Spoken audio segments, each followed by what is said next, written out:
A1 Kannada news, ನಾನು ಬೀರೇಶ್ ಪೂಜಾರ್. ರಾಣೆಬೆನ್ನೂರಿನ ನಗರೋತ್ಥಾನ ಅನುದಾನದ ಅಡಿಯಲ್ಲಿ ಈಗಾಗಲೇ 40 ಕೋಟಿ ಹೆಚ್ಚು ಅನುದಾನ ಬಂದಿದ್ದು ಟೆಂಡರ್ ಪ್ರಕ್ರಿಯೆಯನ್ನು ಕೂಡ ಮುಗಿದಿದೆ. ಕಾಮಗಾರಿ ಕೈಗೆತ್ತಿಕೊಳ್ಳಲು ನಗರಸಭಾ ಆಡಳಿತ ವಿಳಂಬ ನೀತಿ ಅನುಸರಿಸುತ್ತಿರುವುದನ್ನು ತೀವ್ರವಾಗಿ ಖಂಡಿಸಿದ ಸಂತೋಷ್ ಪಾಟೀಲ್ ಅವರು ಇದೇ ತಿಂಗಳ 8ನೇ ತಾರೀಕಿನೊಳಗಾಗಿ ನಗರಸಭಾ ಆಡಳಿತ ಕೂಡಲೇ ಕಾಮಗಾರಿಗೆ ಚಾಲನೆ ನೀಡದಿದ್ದಲ್ಲಿ ಮುಂದಿನ ದಿನಮಾನಗಳಲ್ಲಿ ಬಿಜೆಪಿ ಮುಖಂಡರೊಂದಿಗೆ ರಾಣೆಬೆನ್ನೂರಿನ ನಗರಸಭಾ ಆಡಳಿತ ಕಚೇರಿಗೆ ಬೀಗ ಜಡಿದು ಬೃಹತ್ ಪ್ರತಿಭಟನೆ ಮಾಡಲಾಗುವುದೆಂದು ಎಚ್ಚರಿಕೆ ನೀಡಿದರು. ನಂತರ ಮಾಧ್ಯಮಗಳೊಂದಿಗೆ ಮಾತನಾಡಿದ ಸಂತೋಷ್ ಪಾಟೀಲ್ ಅವರು ಹೇಳಿದ್ದೇನೆ ವೀಕ್ಷಕರೇ, ಒಮ್ಮೆ ನೋಡಿ. ಇವತ್ತು ನಗರಸಭೆಯಲ್ಲಿ ಪ್ರತಿಭಟನೆಗಾಗಿ ಬಂದಿಲ್ಲ, ನಗರಸಭೆಯನ್ನು ಎಚ್ಚರಗೊಳಿಸ್ಲಿಕ್ಕೆ ಬಂದಿದ್ದೀವಿ. ರಾಣೆಬೆನ್ನೂರಿನ ನಗರಸಭೆ CMC ಗಾಢವಾದ ನಿದ್ದೆಯಲ್ಲಿ ಮಲಗಿದೆ. ಕುಂಭಕರ್ಣ ನಿದ್ದೆ.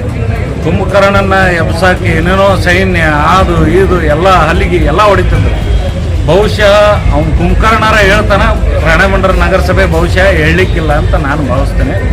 ಸುಮಾರು 2 ವರ್ಷಕ್ಕಿಂತ ಹೆಚ್ಚು ನಗರೋತ್ಥಾನದ ಅನುದಾನ ದುಡ್ಡು ರೆಡಿ ಇದೆ.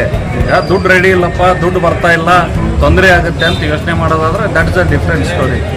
ದುಡ್ಡು ರೆಡಿ ಇದ್ದು ಆ್ಯಕ್ಷನ್ ಪ್ಲ್ಯಾನ್ ಆಗಿ ಟೆಂಡರ್ ಆಗಿ ಗುತ್ತಿಗೆದಾರರನ್ನು ನಿಗದಿಪಡಿಸಿ ಅವ್ರ ಹತ್ರ ಕೆಲಸ ಮಾಡೋಕ್ಕೆ ಕೆಲಸ ತಗೋಣಕ್ಕೆ ಆಗ್ತಾ ಇಲ್ಲ ಅಂದರೆ ಇವರು ಎಷ್ಟರ ಮಟ್ಟಿಗೆ ಆ ಕುರ್ಚಿಯಲ್ಲಿ ಕುತ್ಕೊಂಡು ನಗರಸಭೆ ಜನರಿಗೆ, ನಗರ ವ್ಯಾಪ್ತಿಯ ಜನರಿಗೆ ಸೇವೆ ಕೊಡಲಿಕ್ಕೆ ಇವ್ರು ಅರ್ಹರಾದಾರೆ ಅಂತ ನಾವೆಲ್ಲ ಯೋಚನೆ ಮಾಡಬೇಕಾಗುತ್ತೆ.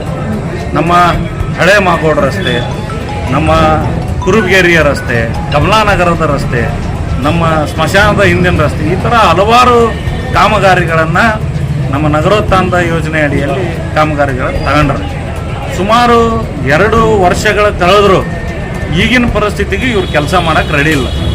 ಯಾಕೆ ರೆಡಿ ಇಲ್ಲ ಅಂತ ನಮಗೆ ಅರ್ಥ ಆಗ್ತಿಲ್ಲ. ದುಡ್ಡು ರೆಡಿ ಇದೆ, ಎಲ್ಲ ರೆಡಿ ಇದೆ, ಮತ್ತು ಕೆಲಸ ತಗೋಣಕ್ಕೆ ಏನು ಪ್ರಾಬ್ಲಮ್? 2 ವಿಚಾರಗಳಿರ್ತವೆ. ಒಂದು, ಕೆಲಸ ಮಾಡೋಣ ಅನರ್ಹ ಇರ್ತಾನೆ, ಅಂದರೆ ಟೆಂಡರ್ ಹಾಕೋಣ ಅನರ್ಹ ಇರ್ತಾನೆ. ಅವನು ಅನರ್ಹ ಇದ್ದಿದ್ದ ಅಂದ್ರೆ ಅವ್ನು ಟೆಂಡರೇ ಸಿಗ್ತಿರ್ಲಿಲ್ಲ. ಇಲ್ಲ, ಕೆಲಸ ತಗೋಣ ಅನರ್ಹ ಇರ್ತಾನೆ ಕುರ್ಚಿಯಾದಾಗ ಕುತ್ಕೊಂಡು. ಇದು ಯಾವ್ದು ಅಂತ ನನಗೆ ಸ್ಪಷ್ಟ ಆಗಬೇಕಾಗಿದೆ, ನಮ್ಮ ಜನಕ್ಕೆ ಸ್ಪಷ್ಟ ಆಗಬೇಕಾಗಿದೆ. ರಾಣೆಬೆನ್ನೂರು ತಾಲೂಕಿನ ಜನಕ್ಕೆ ಯಾರು ಇನ್ಎಫಿಷಿಯೆಂಟ್ ಇಲ್ಲಿ ಅಂತ ಹೇಳಿ ನಾವು ಈಗಾಗಲೇ ಎಲ್ಲ ನಮ್ಮ ಮುಖಂಡರು ನಾವು ಎಲ್ಲ ಸೇರ್ಕೊಂಡು ಮನವಿಯನ್ನು ಕೊಟ್ಟಿದ್ದೀವಿ. 8ನೇ ತಾರೀಕು ಒಳಗಾಗಿ ನೀವು ನಗರೋತ್ಥಾನದ ಕಾಮಗಾರಿಗಳನ್ನು ರಾಣೆಬೆನ್ನೂರಿನಲ್ಲಿ ಪ್ರಾರಂಭ ಮಾಡಲಿಲ್ಲ ಅಂದರೆ 10ನೇ ತಾರೀಕು ನಂತರ ನಗರಸಭೆಗೆ ಬೀಗ ಜಡಿದು ಇಲ್ಲೇ ಪ್ರತಿಭಟನೆ ಕೂರುವಂಥ ಕೆಲಸ ನಾವು ಮಾಡ್ತೀವಿ ಅನ್ನೋ ಮಾತನ್ನು ಈ ಸಂದರ್ಭದಲ್ಲಿ ಹೇಳಿ ಬಯಸ್ತಾ ಇದ್ದೀವಿ. ಇಡೀ ರಾಜ್ಯದಲ್ಲಿ ರಾಣೆಬೆನ್ನೂರು ನಗರ ವಾಣಿಜ್ಯ ಕೇಂದ್ರಕ್ಕೆ, ಸುಂದರತೆಗೆ, ತನ್ನ ಕಾರ್ಯವೈಖರಿಗೆ ಪ್ರಸಿದ್ಧವಾಗಿದೆ. ಬಹುಶಃ ಇತ್ತೀಚಿನ ದಿನಮಾನದಲ್ಲಿ ನಮ್ಮ ರಾಣೆಬೆನ್ನೂರನ್ನ ಏನದು ಕಸ ಕೂಡಿದ ನಗರ, ಡಿಸಾಸ್ಟರ್ ನಗರ ಅನ್ನೋ ರೀತಿಯಲ್ಲಿ ಬಿಂಬಿಸ್ತಾ ಇದ್ದಾರೆ. ನಾವು ಮೊನ್ನೆ ನೋಡಿದ್ವಿ, ಅಕಾಲಿಕ ಮಳೆಯಿಂದ ರಾಣೆಬೆನ್ನೂರಿನ ಭಾಳಷ್ಟು ಏರಿಯಾಗಳಲ್ಲಿ ಚರಂಡಿ ಬ್ಲಾಕ್ ಆಗಿ ನೀರೆಲ್ಲ ಮನೆಗೆ ನುಗ್ಗಿದೆ. ಸೊ ಡಿಸಾಸ್ಟರ್ ಮ್ಯಾನೇಜ್ಮೆಂಟ್ ಮೀಟಿಂಗ್ ಕರಿಬೇಕಲ್ಲ ಇವರು.